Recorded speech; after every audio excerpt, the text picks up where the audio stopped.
এই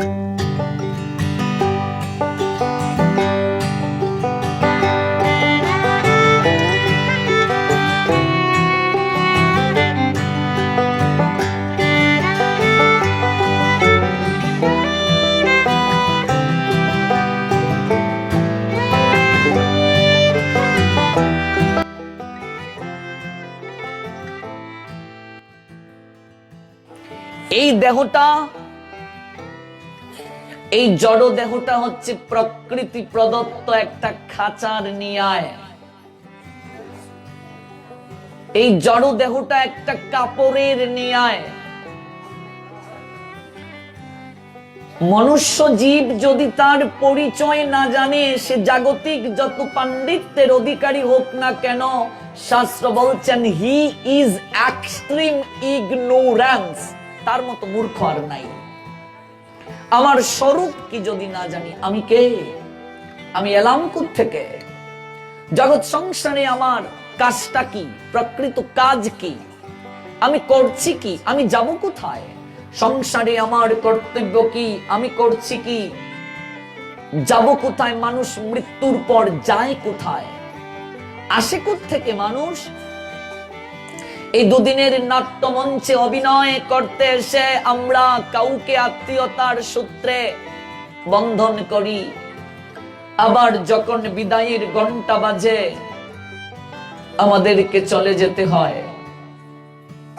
কোথা থেকে আসে আবার কোথা থেকে যায়, এই যে ভবের রঙ্গ মেলায় চক্রাকার, এই সম্বন্ধে যার জ্ঞান নাই সে মূর্খ ব্যক্তি। জাগতিক পাণ্ডিত্য দ্বারা ভগবানকে জানা যায় না, ভগবানের কৃপা লাভ হয় না।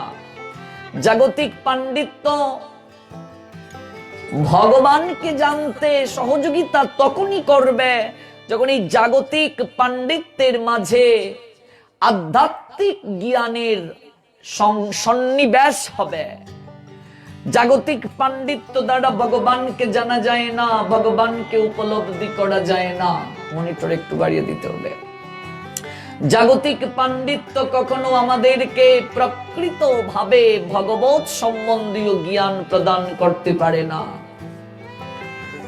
জাগতিক পাণ্ডিত্য দ্বারা যদি ভগবানকে জানা যেত, ভগবানকে উপলব্ধি করা যেত, তাহলে তো বাজার থেকে আমরা বেদ, বেদান্ত, গীতা, ভাগবত, চৈতন্য চরিতামৃত ইত্যাদি গ্রন্থরাজি কিনে এনে নিজে পড়ে পড়েই ভগবানকে জানতে পারতাম, উপলব্ধি করতে পারতাম। বাজার থেকে গ্রন্থ কিনে এনে ভগবানকে জানা যাবে না। বাজার থেকে বই পড়ে ভগবানকে বোঝা যাবে না। ভগবানকে জানতে গেলে একজন সৎ তত্ত্বদ্রষ্টা গুরুদেবের আনুগত্য প্রয়োজন। ভগবানকে জানতে গেলে একজন আচরণশীল সাধুর সাহচর্য প্রয়োজন। ঠিক আছে, বারবার কমছে বাড়ছে কেন মনিটরে? যে কোনো একটা লেভেল দিয়ে রাখুন। একজন সৎ, দ্যাটস এনাফ, আর কমাবেন না। একজন তত্ত্বদ্রষ্টা গুরুর আনুগত্য প্রয়োজন। বাজার থেকে বেদ, বেদান্ত, গীতা, ভাগবত, চৈতন্য চরিতামৃত এনে যদি ভগবানকে জানা যেত, ভগবানকে উপলব্ধি করা যেত, সরকার এত টাকা খরচ করে মেডিকেল কলেজ কেন গড়ল? তাহলে তো বাজার থেকে ডাক্তারি বই এনেও ডাক্তার হওয়া যেত। এত টাকা খরচ করে মেডিকেল কলেজ গড়ার আবশ্যকতা কি? এই জন্য বাজার থেকে বই এনে, বাজার থেকে গ্রন্থ পড়ে আমি একা একা ভগবানকে কিছুই জানতে পারবো না, বরং ব্যাঘাত ঘটবে। এই নয়, কত জায়গায় কত ঘটনা আছে। এই নবম অধ্যায় রাজবিদ্যা রাজগুহ্য যুগে ভগবান বলছেন পত্রম পুষ্পম ফলম তুয়ম। শ্লোকটা সবাই জানি। পত্র মানে পাতা। কোন পাতা? এক জায়গায় কিছু সংখ্যক লোক প্রচার করছে, আমি নাম বলছি না, এখানে পত্র বলতে থানকুনি পাতা বোঝানো হয়েছে। কোন পাতা? থানকুনি পাতা। তাহলে আপনি যাবেন কোথায়? পত্র বলতে থানকুনি পাতা। তো আপনি তো আমি তো বই পড়ে নিজেদের সুবিধার জন্য এটা ব্যবহার করে ফেলবো। পত্র বলতে তুলসী পত্র, বলছে পত্র বলতে থানকুনি পাতা। তা আমিও তো ছেড়ে দেওয়ার পাত্র নই। আমি বলছি থানকুনি পাতা নয়, এখানে পত্র মানে চুত্রা পাতা বোঝানো হয়েছে, যা আপনাকে লাগিয়ে দেয়া হবে। এই যে অবস্থা, আপনি যাবেন কোথায়? বাজার থেকে এগুলো পড়ে যদি ভগবানকে বোঝা যেত, ভগবানকে জানা যেত, তাহলে সদ্গুরু পরম্পরার আবশ্যকতা ছিল না। গতকাল আমরা আলোচনা করেছিলাম সদ্গুরু পরম্পরার কতটুকু প্রয়োজন, গুরুর কতটুকু লক্ষণ প্রয়োজন, গুরু আনুগত্য প্রয়োজন, কিভাবে আমরা সেগুলো উপলব্ধি করেছি গতকাল। এই সনাতন গোস্বামী পাদ গৌর হরির নৈকট্যে গেলেন। এত বড় একজন জাগতিক পাণ্ডিত্যের অধিকারী তিনি, কিন্তু তিনি দেখিয়ে দিলেন গুরু আনুগত্য ছাড়া ভগবানের কাছে পৌঁছানো যায় না। তাছাড়া একজন তত্ত্বদ্রষ্টার নৈকট্যেই কেবল প্রকৃত সত্যকে উপলব্ধি করা যায়। দুর্ভাগ্য, আমরা শাস্ত্র তো পড়িও না, আর অনেকে শাস্ত্রকে নিজের মন গড়া ব্যাখ্যা দিয়ে নিজেদের সুবিধা প্রাপ্তির জন্য ঘোলা মাছে মাছ শিকার করতে তৎপর আছে। শাস্ত্রকে ব্যবহার করে মন গড়া অনেকে ফতুয়া দিচ্ছে, এ থেকেও আমাদের সাবধান থাকতে হবে। একজন তত্ত্বদ্রষ্টা গুরুদেব আমার হৃদয়ের সমস্ত প্রশ্নের সমাধান তিনি করতে পারেন। জাগতিক পাণ্ডিত্য কখনো আমাদেরকে ভগবানকে চিনাতে সমর্থ হবে না যদি তার মাঝে পারমার্থিক জ্ঞানের সন্নিবেশ না হয়। সনাতন গোস্বামী পাদ তাই তিনি মহাপ্রভুকে দর্শন করতে যখন গেলেন, মহাপ্রভুকে, সাউন্ড কমে যায় কেন আমি বুঝতে পারছি না। মহাপ্রভুকে দর্শন করতে গিয়ে মহাপ্রভুকে দণ্ডবোধ প্রণাম দিয়ে সনাতন গোস্বামী পাদ প্রথমে বলছেন, দণ্ডবোধ প্রণাম পূর্বক মহাপ্রভুকে সনাতন গোস্বামী পাদ বলছেন, কি বলছেন দেখুন, প্রকৃত স্বরূপের কথাটি কি বলছেন। অপারেটর নিয়ে এখানে কেন?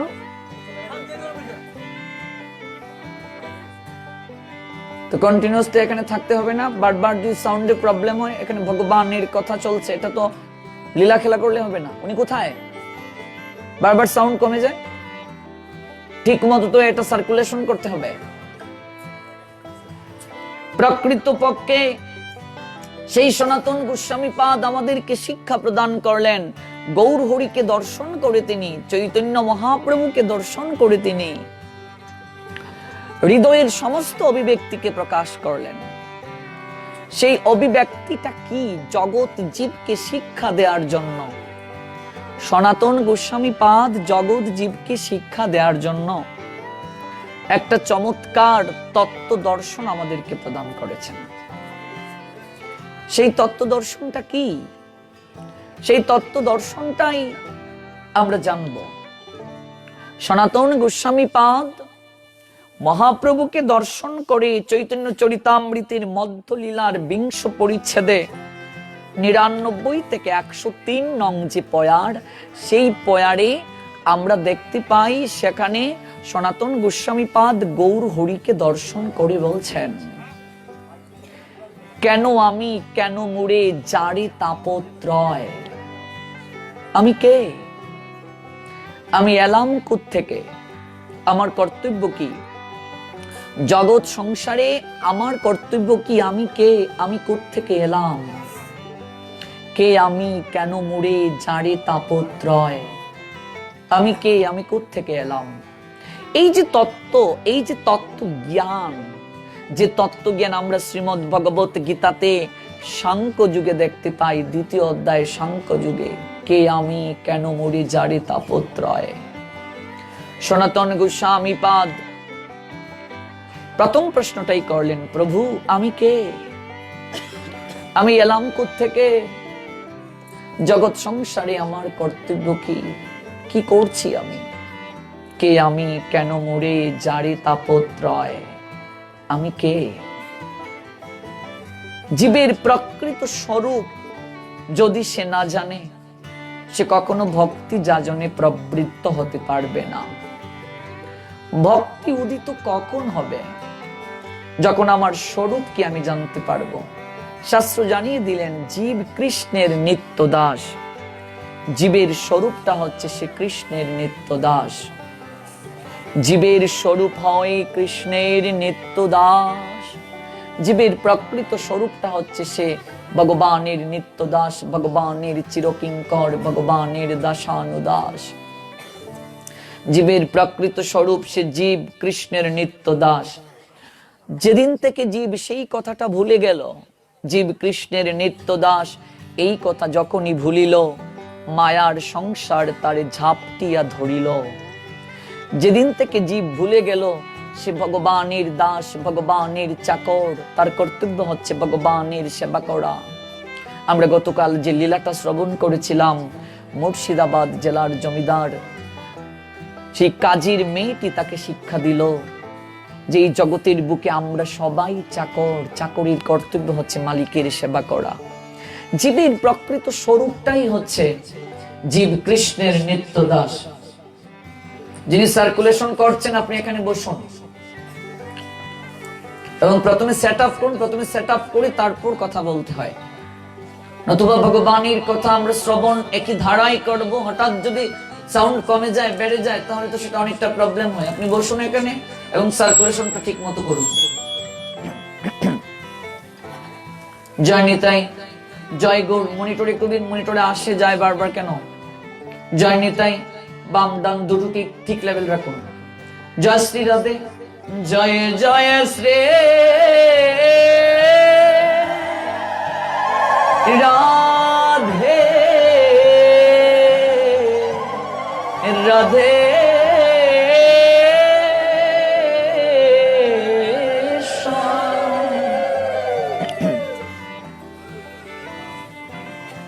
জীব কৃষ্ণের নিত্য দাস, এই কথা যখনই ভুলিল, মায়ার সংসার তারে ঝাপটিয়া ধরিল।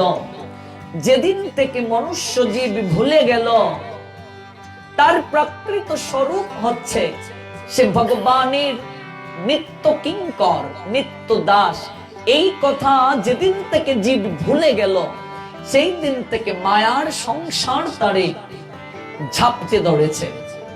সনাতন গোস্বামী পাদ মহাপ্রভুকে প্রথম যখন দর্শন করলেন, চৈতন্য চরিতামৃতের মধ্য লীলায় আমরা দেখতে পাই সনাতন গোস্বামী পাদ গৌর হরিকে দর্শন করে কি প্রার্থনাটা জানাচ্ছেন দেখুন। এত বড় জাগতিক পাণ্ডিত্য তার, এবং তৎকালীন সময়ে অর্থমন্ত্রী, প্রধানমন্ত্রী দুবাই, সনাতন রূপ। এরকম একজন জাগতিক পাণ্ডিত্যের অধিকারী, তাছাড়া এত বড় একটা পদে আসীন সেই সনাতন গোস্বামী পাদ গৌর হরিকে দর্শন করে দণ্ডবোধ প্রণাম নিবেদন করলেন। দণ্ডবোধ প্রণাম নিবেদন করে হৃদয়ের অভিব্যক্তি প্রকাশ করলেন। নিচ জাতি নিচ সঙ্গে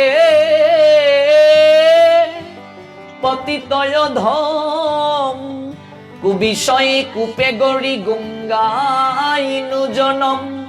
আপনার হিতাহিত কিছুই না জানি, গ্রাম্য ব্যবহারে পণ্ডিত তাই সত্য মানি। জগতের লোক আমাকে পণ্ডিত বলে প্রভু, কিন্তু আমি কুবিষয়ে বিষ্টাকূপে পতিত হয়ে আছি। নিজের প্রকৃত কল্যাণ কি, প্রকৃত মঙ্গল কি, সেটা আমি বুঝতে পারি না। নিচ জাতি, নিচ সঙ্গী, আমি যাদের সঙ্গে চলি তারা সবাই মায়ার দ্বারা অপহৃত, তাদের জ্ঞান। নিচু সঙ্গী, পতিত অধম, কুবিষয়ে বিষ্টাকূপে পতিত হয়ে গেছি। এই বিষয়ে বিষ্টাকূপ, এই বিষয়ে বিষ্টাকূপে আমি পতিত হয়ে গেছি। আপনার, আপনার মানে নিজের, আপনার হিতাহিত। আমার প্রকৃত হিত কিসে হয়? আপনার হিতাহিতটা আমি জানতে পারি না, আপনার হিতাহিত কিছুই নাহি জানি। আমার প্রকৃত হিত কি মানে কল্যাণ কি আমি সেটা জানি না। গ্রাম্য ব্যবহারে পণ্ডিত তাই সত্য মানি, জগতের সবাই আমাকে পণ্ডিত বলে। গ্রাম্য ব্যবহার, গ্রাম্য ব্যবহারটা কি? গ্রাম্য কথা না বলিবে, মহাপ্রভু বলছেন। গ্রাম্য কথা কি? ভগবানের কথা ব্যতীত যে কথা আমাদের কল্যাণ বয়ে আনে, সেই কথা ব্যতীত অন্য কোনো কথা যদি বলা হয়, সেই কথাকেই গ্রাম্য কথা বলা হয়েছে। গ্রাম্য ব্যবহার এমন ব্যবহার মানুষের সঙ্গে আমরা যদি করি যে ব্যবহার কখনো কল্যাণ বয়ে নিয়ে আসে না, যে ব্যবহার কখনো আমার প্রকৃত হিত হয় না, এই যে গ্রাম্য ব্যবহার। বলছেন গ্রাম্য ব্যবহারে পণ্ডিত আমি। কিন্তু এই যে মনুষ্য জীবন যার অনুগ্রহে পেলাম, যার কৃপায় পেলাম, এই মনুষ্য জীবনের সদ ব্যবহার কি আমি জানি না প্রভু। আমি সমস্ত কিছু ত্যাগ করে চলে এসেছি তোমার চরণে। ও প্রভু, শুনেছি জগাই মাদাই জগতের বুকে শ্রেষ্ঠ নাকি কুকর্মে লিপ্ত ছিল, এর চেয়ে কুকর্মে আর কেউ ছিল না। জগাই মাদাইয়ের মতো পতিত পামর নাকি কেউ ছিল না। এই জগতে তোমার নাম পতিত পাবন, অর্থাৎ পতিতকে তুমি উদ্ধার করো। জগাই মাদাই যতটা না পাপী, তার চেয়ে অধিক পাপী হলাম আমি। কেমন করে দেখুন সম্বোধন করছে। বিনয় কাকে বলে, বৈষ্ণবতা কাকে বলে। জগাই মাদাই যতটা না পাপী, পতিত পামর, তার চেয়ে অধিক পাপী, অধিক পতিত আমি। আমি তোমার চরণে শরণ নিয়েছি। তুমি পতিত পাবন করার লীলা করছো। তোমার পতিত পাবন উদ্ধার লীলা সার্থক কি করে হবে? আমার মতো পতিতেই তো রয়ে গেল তোমার কৃপা থেকে বঞ্চিত। আমার মতো পতিতেই তো রয়ে গেল তোমার কৃপা থেকে বঞ্চিত। তাহলে তোমার পতিত পাবন লীলা উদ্ধার, এটা তো এখনো সমাপন হয় নাই। সাধারণ কেউ নয়, দুই ভাই অর্থমন্ত্রী প্রধানমন্ত্রী গিয়ে বলছে মহাপ্রভুর চরণে, জগাই মাদাই যতটা না পাপী, তার চেয়ে অধিক, তার চেয়ে অধিক থেকে অধিকতর পামর পতিত আমরা দু ভাই। সনাতন বলছেন আমি। প্রথমে রূপ গৃহ ছেড়েছিলেন, যদিও বয়সে তিনি ছোট ছিলেন, সনাতনের আপন ছোট ভাই, কিন্তু ভক্তি পথে তিনি প্রথম গিয়েছিলেন, যার কারণে রূপ সনাতন বলা হয়। বয়সে ছোট হলেও ভজনে তিনি বড়, এই জন্য ভক্তি পথে সিনিয়র রূপ গোস্বামী পাদ। বয়সে বড় হলেই তাকে বড় বলা যায় না যদি ভজনে বড় না হয়। পারমার্থিক দৃষ্টিতে বয়সটা কিছু নয়, ভজনটা মুখ্য। আপন ছোট ভাই, তিনি প্রথমে সংসার ত্যাগ করেছিলেন, ভজন রাজ্যে তিনি প্রথম গিয়েছিলেন, যার কারণে রূপকে ভক্তি পথে জ্যেষ্ঠ বলা হয়। বলছেন প্রভু, জগতে তুমি পতিতকে উদ্ধার করো, এই তত্ত্ব অবগত হয়ে তোমার চরণে শরণ নিয়েছি। আমি বহুদিন থেকে হৃদয়ে মাঝে একটা প্রশ্নকে অনুধাবন করে, একটা বিষয়কে জানার আকিঞ্চনে ঘুরে বেড়াচ্ছি। ও প্রভু, তুমি আমার সেই জানার আকিঞ্চনকে তুমি পূর্ণ করো, জানার মনোরথকে তুমি পূর্ণ করো প্রভু। জানার আকিঞ্চনটা কি, জানার মনোরথটা কি? সনাতন গোস্বামী পাদ বলছেন, কে আমি কেন মুরে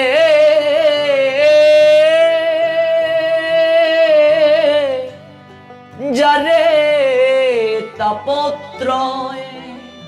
আমি কে, আমার পরিচয় কি? প্রধানমন্ত্রী যদি গিয়ে বলে আমার পরিচয় কি, আচ্ছা হাসির কথা না? অর্থমন্ত্রী যদি গিয়ে বলে আমার পরিচয় কি, হাসির কথা না? মহাপ্রভুর চরণে প্রণাম দিয়ে বলছে আমি কে?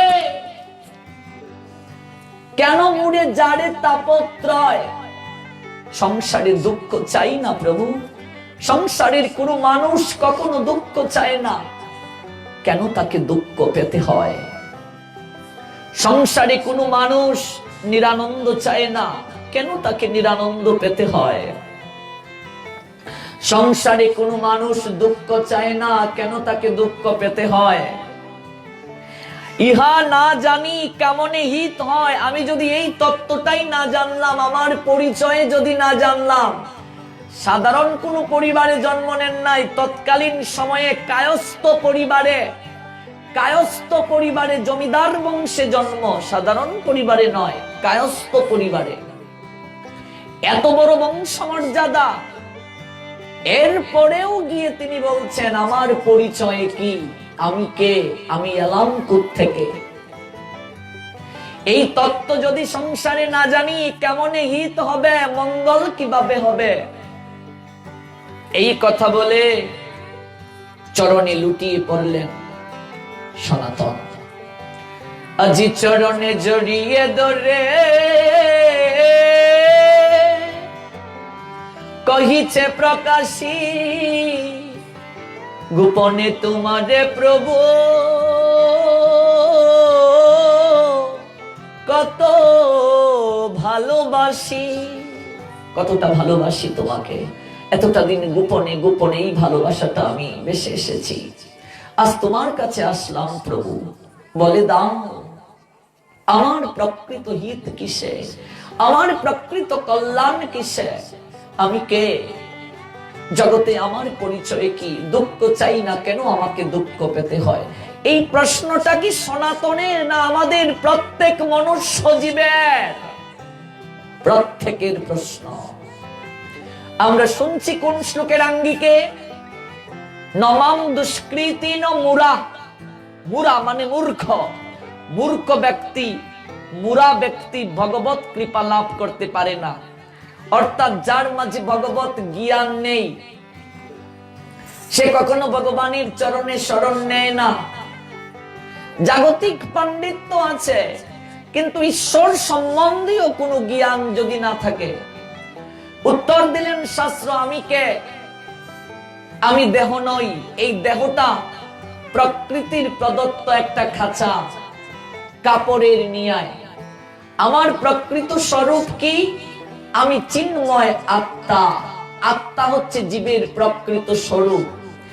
এই মুহূর্তে যদি আমি মারা যাই, আউট অফ সোল, আত্মা যদি দেহ থেকে চলে যায়, নো এক্সিস্টেন্স বডি, দেহটার মূল্য থাকবে? শরীরটা, বডিটা লুটিয়ে পড়বে ফ্লোরে, মেঝেতে। সবাই বলবে লোকটা চলে গেল, লোকটা নেই। নেই কি করে? তার দেহটা তো লুটিয়ে আছে, সে নেই কি করে? অর্থাৎ সে যার মাধ্যমে পরিচালিত হতো, যে শক্তি তার মাঝে ছিল, সেই শক্তিটা তাকে ছেড়ে চলে গেছে, আত্মা চলে গেছে। আত্মা চলে যাওয়ার কারণে দেহটার আর কোনো মূল্য নেই।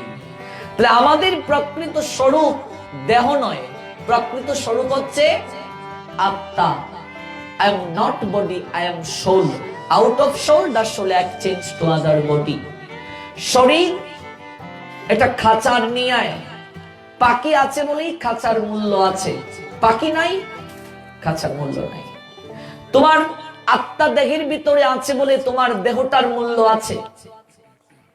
আত্মা যখন দেহটা থেকে চলে যাবে, কয়েক ঘন্টার চিতার আগুনে তোমার সমস্ত অহংকার পুড়ে ছাই হয়ে যাবে।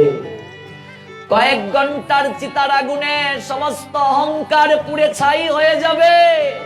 ভেবে দেখো, গতকাল বলছিলাম এই জগৎ সংসারে মানুষ মৃত্যু ভয়ে ভীত, পশুও ভীত, মানুষও ভীত। অনাদিকাল থেকে মানুষ মৃত্যুকে জয় করার চেষ্টা করছে, কিন্তু তারা সফল হয় নাই। অনেক সায়েন্টিস্টরা চেষ্টা করেছিল মুমূর্ষ রোগীকে কাচের ঘরের মাঝে বন্দী করে